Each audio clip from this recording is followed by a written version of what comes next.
인연이 어디 저게 눈을 째려보냐고 때리기 시작을 하는데 내 얼굴에 수건을 덮어 씌우고 그다음에 이제 물이 쏟아지더라고. 그게 이제 물고문이었던 거지. 또 막상 말하니까 좀 눈물이 날려. 확실히 있나 봐요. 그럼.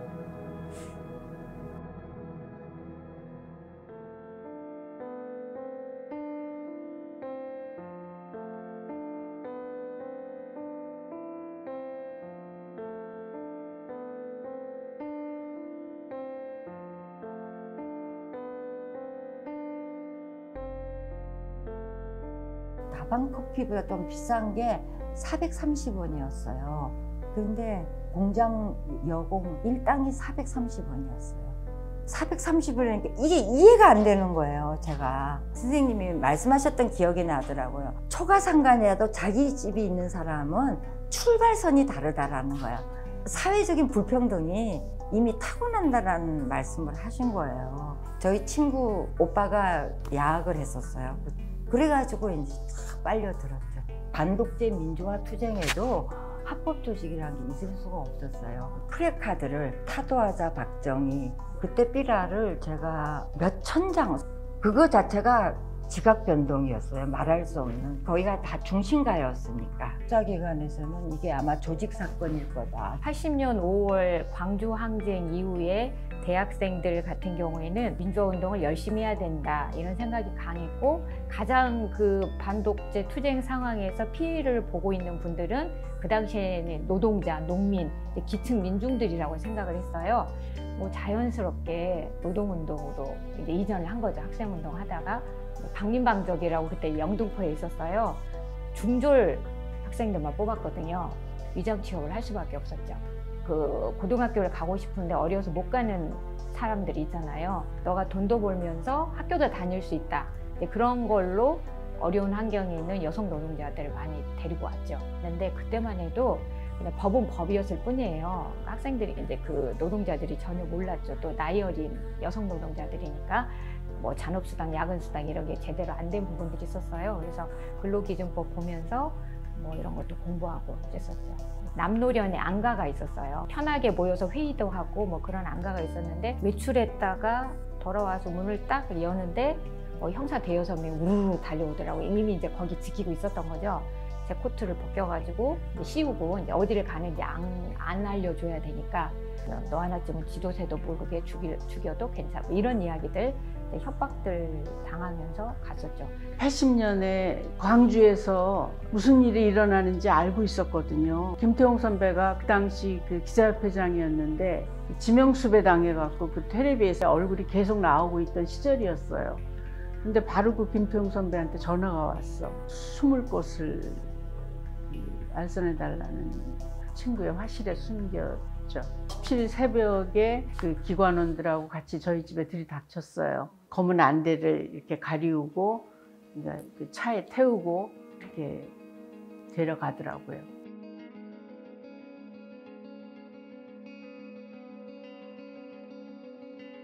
다 나를 둘러싸고 있고.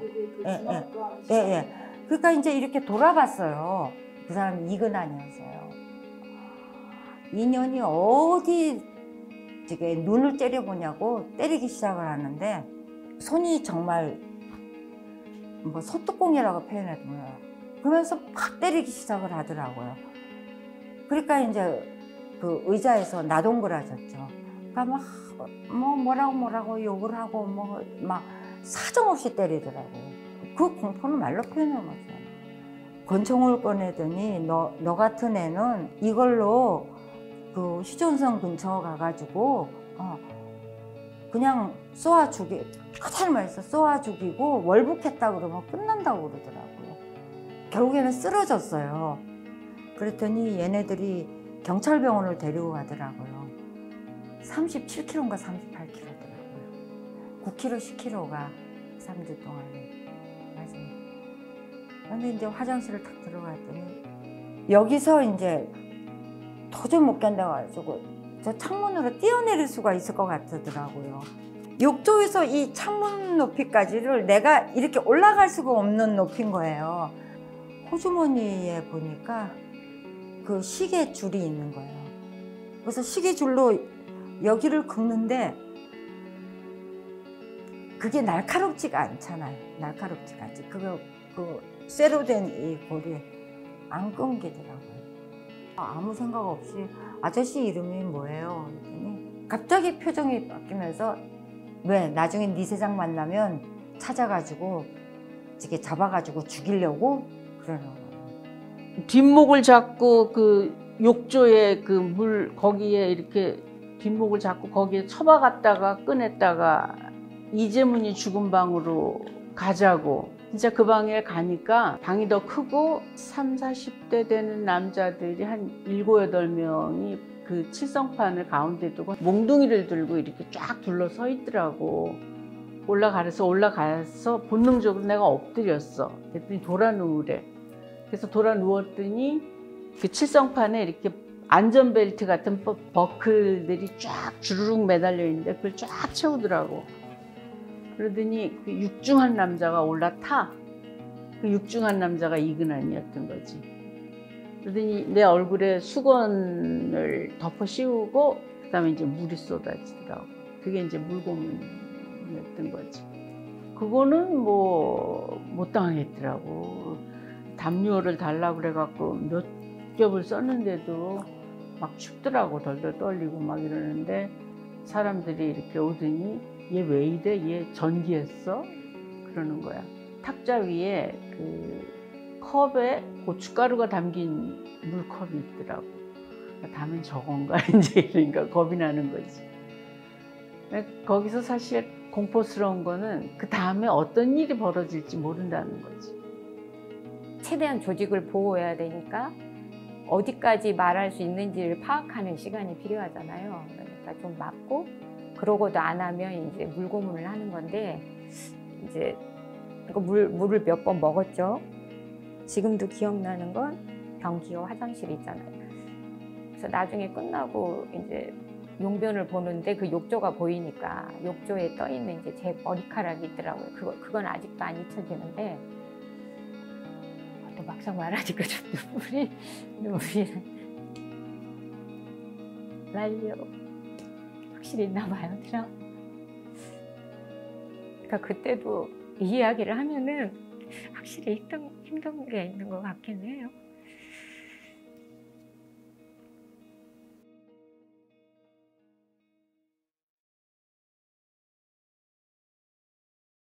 김태용 선배가 이제 성병이 있다고. 근데 사실 나는 그때 27에 미혼이었고 김태용 선배는 나보다 12살이 더 많았어요. 띠동갑이야 우리가. 그리고 유부남에다가 애가 둘이고 그랬는데 그리고 뭐 남자하고 잡았냐 뭐 담배 피느냐 그런 시답지 않은 얘기들을 하고 나 담당 검사가 여자가 언론 자유 이런 데 신경 쓰지 말고 시집이나 가라고 그렇게 얘기를 했어요. 그래갖고 남자 기자였으면 그렇게 얘기했겠어? 일제 강점기 때 워낙 일제 경찰들한테 우리 여성 독립운동가들이 이렇게 말도 못한 선고문을 당한 것들은 알고 있었거든요. 그래도 이제 막상 80년대 대한민국에서도 선고문 사건이 있다는 것은 뭐 엄청난 충격이었어요. 어떨 때는 이제 형사 한 명, 저 한 명 이렇게 있을 때도 있잖아요. 그때 이제 한 형사가 이제 그 이야기를 하는 거예요. 너 권인숙처럼 뭐 나중에 내가 너 선고문했다 이런 이야기 하지 말아라 뭐 이런 이야기를 했었던 것 같아요.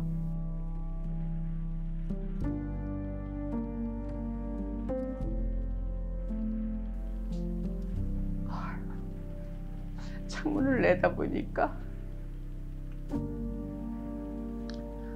세상에 아무 일도 없듯이 잘 흘러가더라고 세상이. 내가 이렇게 와서 있는데 세상 사람들이 아무것도 모르고 그냥 다 그대로 지나가는 거야. 세상은 그냥 아무 일도 없는 듯이 없다는 듯이 그냥 흘러가고 있더라고. 그리고 창문은 왜 이렇게 좁아? 기가 막히더라고 진짜.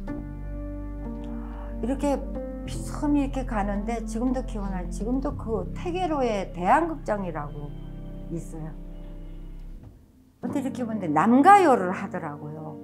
나는 이런데 세상은 저 영화 간판에 여자도 그려져 있고 남자도 그려져 있고 그 앞으로 사람이 가고 그 영화는 나중에 2회 끝까지 안 봤어요. 보면 안 될 것 같아가지고.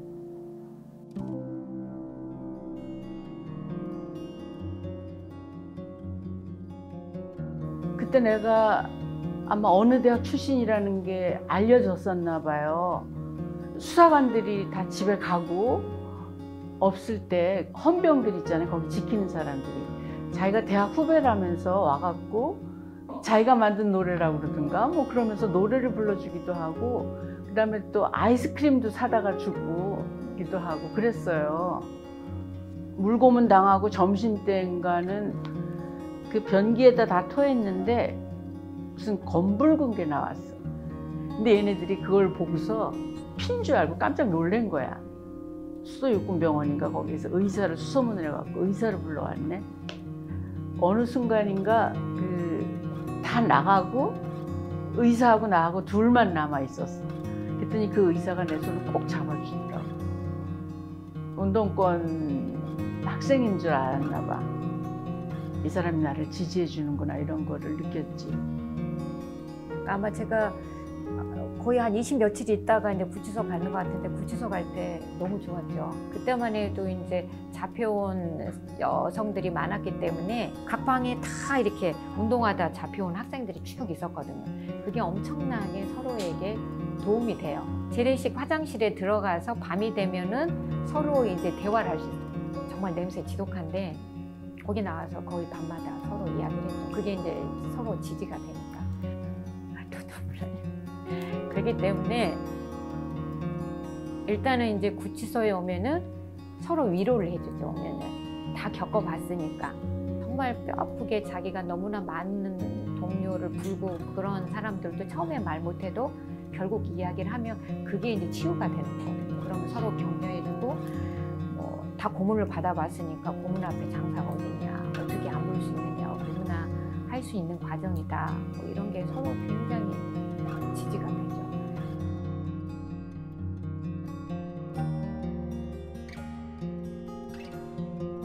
버스를 타고 가는데 뉴스에서 김정희가 탁 하고 치니까 억 하고 죽었다고. 저는 그때 이제 이 남영동이라는 데를 알았으니까 저 물고문으로 죽었구나라는 건 저는 본능적으로 알죠.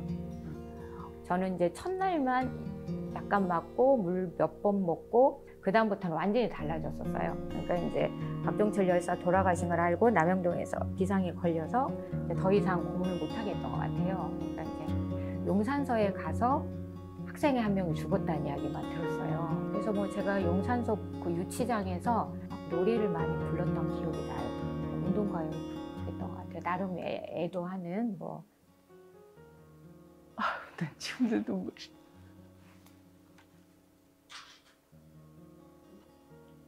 욕조에 그거는 내가 당한 거잖아. 그 물고문.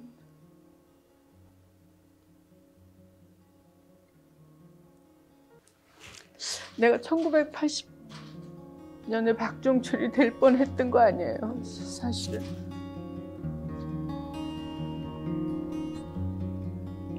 박종철 사건 하면 다른 사람처럼 생각할 수가 없어요. 이한율 열사 장례식 때 그때 정말 100만 아현동 그 굴다리 있잖아요. 거기서부터 걸어가야 됐었어요.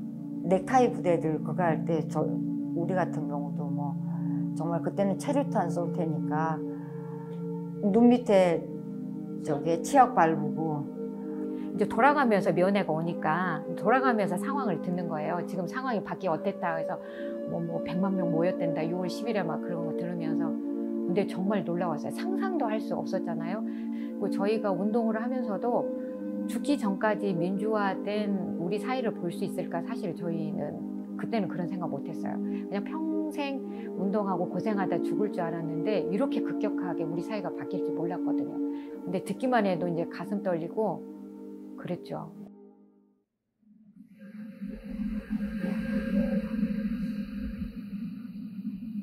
고문 상황은 그런 얘기는 그건 저는 남편하고도 얘기해 본 적은 없어요. 아우 얘기 그거는 얘기할 수가 없어요.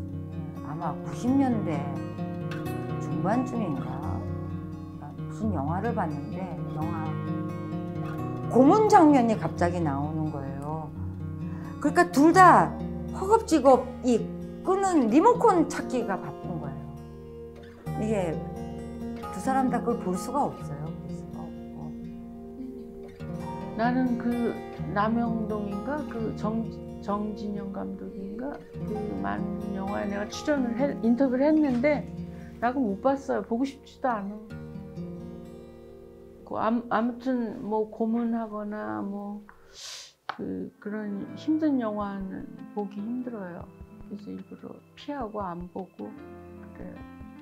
근데 그 목사가 돼갖고 그걸 나중에는 이제 2012년인가 내가 알았어요. 그래서 그 유튜브인가 뭐 그 보니까 방공 목사가 돼갖고 그 방공 설교를 하는데 내가 몸이 막 부들부들 떨리는 거야. 이거 나를 보니까 반응이. 그래갖고 글을 썼어요 내가. 당신이 할 일은 사죄를 하는 일이지 방공 설교를 할 일이 아니다. 그러니까 이제 그 사람들의 입장에서는 이제 대한민국을 지키는 게 북한으로부터 대한민국을 지키는 게 대한민국 헌법 정신을 지키는 것보다 더 우선이라고 생각하는 자기 신념을 갖고 있잖아요. 학생운동회 하는 사람들은 대한민국을 헌법에 따라서 작동되는 민주주의 국가를 만들고 싶었는데 그것도 다 용공으로 몰고 갔잖아요. 다 북한하고 이적행위다. 그렇기 때문에 그런 잔혹한 일들을 하지 않았겠어요.